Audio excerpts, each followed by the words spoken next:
Okay guys, so I welcome you to today's tutorial. So in this video we're still continuing our series with mechanical workshop technology, and this is a continuation of a number of questions which we have been looking at. Specifically, this is the third question in our case. So we did make a tutorial video about chapter 1, so if you haven't checked it out, be sure to check it out before you begin watching this particular video. So without wasting much of the time, let's just quickly get into answering this question. So everything, or need I say most of the things about the questions we have been looking at, are all based on chapter 1. So if you have fully understood chapter 1, you should be able to answer the majority of these questions, either using your common sense, general knowledge, or some things from chapter 1. So let's look at the first question. So the first question goes on to ask us to say, why is it good to remove your gloves first before you remove your glasses? So that's what the first question says. So the reason is it's quite simple. So because sometimes you might find that the gloves were contaminated with some chemicals or dirt, and if you use your gloves to remove your glasses, you might end up transferring those contamination to your eyes. So that is the only reason there. So you see, because gloves may be contaminated with chemicals, dirt, or hazardous materials. Yes. So the reason for that, we can just say removing the gloves first can help you prevent the transferring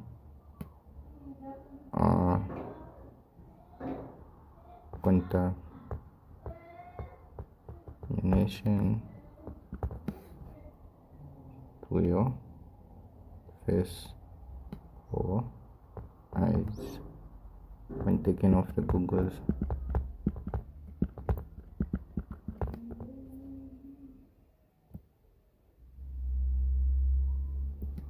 Yeah, so this is by far the best reason for that, because you wear gloves to protect your hands from chemicals or harmful substances. So normally the gloves are usually contaminated with those same chemicals you're protecting yourself from.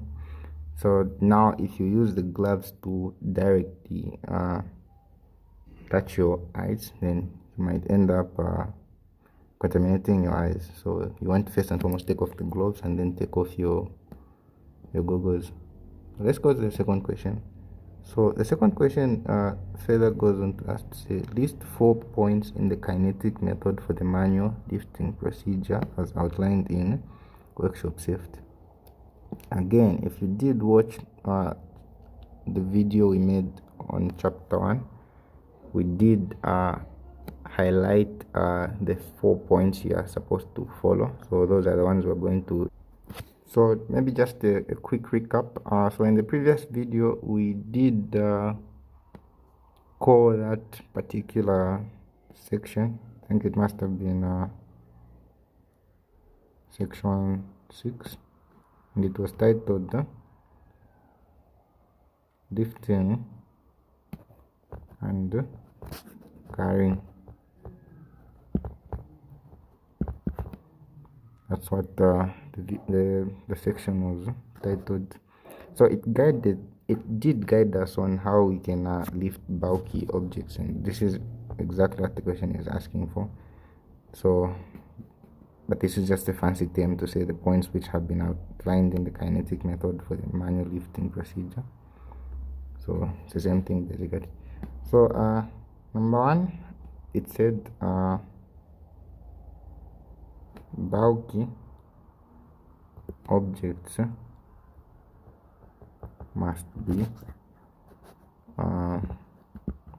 lifted and carried correctly to prevent injury. So that was the first point. Then number two, it said ensure your feet are close to object, keeping back straight. Then the third point, it was keep objects as close to body as possible. It said keep objects as close to body as possible. Then further went on to say when lifting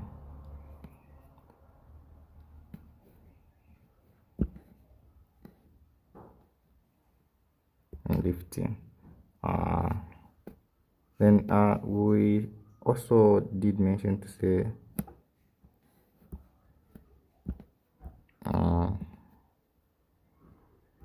lift from leg muscles, back must be straight all the time. Back must be straight all the time. And the last point was basically telling us about the correct PPE. So it says proper PPE must be worn. Yeah, this is how you spell one. So these are the 4 main points which have been outlined in the kinetic method for the manual lifting procedure in workshop technology. Number one, bulky objects must be lifted and carried correctly to prevent injury, particularly to the back. Then number two, ensure your feet are close to object, keeping the back straight. Ensure your feet are close to object, keeping your back straight. Then number three, keep object as close to your body as possible in lifting. Then also said lift from leg muscles, back must be straight all the time. And the last point was proper PPE must be worn. So if you give those points, you should be able to scope all the, is it 4 marks? Yeah. And the third question says give 2 reasons why chemical containers should be clearly marked with the approved with an approved code. Yeah, so let's go into answering the third question. So the reason why chemical containers must be clearly marked with an approved code given as follows. So number one, to ensure safe handling, and also at the same time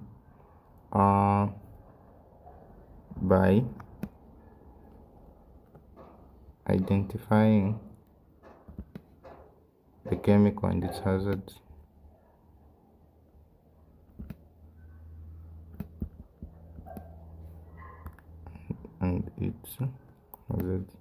Then the second point which we can give in this case is to prevent misuse or accidental mixing. Prevent misuse or accidental mixing, which can lead to dangerous reactions. which can lead to dangerous reactions. Yeah, so these are the two main points which we can look at. So number one, to ensure safe handling by identifying the chemical and its hazards. To ensure safe handling, this is the key point. Safe handling by identifying the chemical and its hazards. And then number two, to prevent misuse or accidental mixing, which can lead to dangerous reaction. Then the last question is asking us to basically define what an accident is.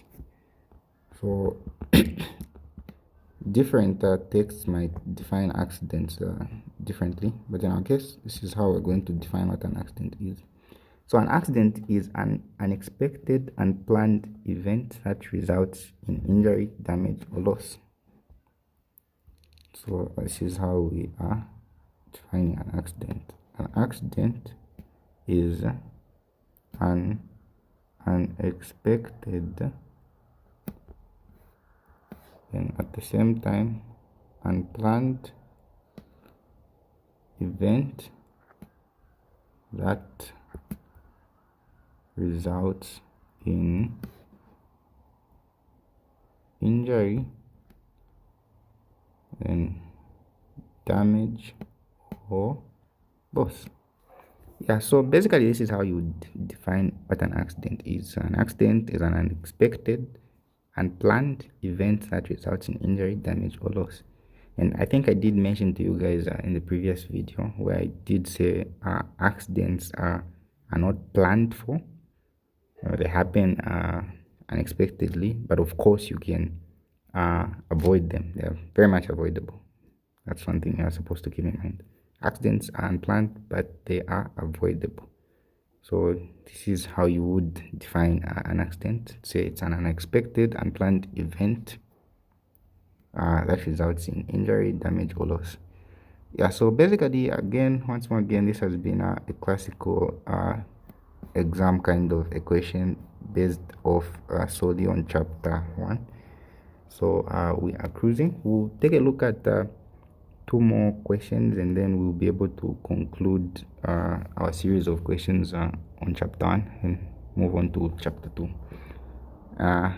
Thank you, and don't forget to like this video and subscribe to my channel. It can really mean a lot. And if you want more in-depth explanations and resources about the course or how to go about other similar and related courses, I'll leave my details in the comment section. And thank you.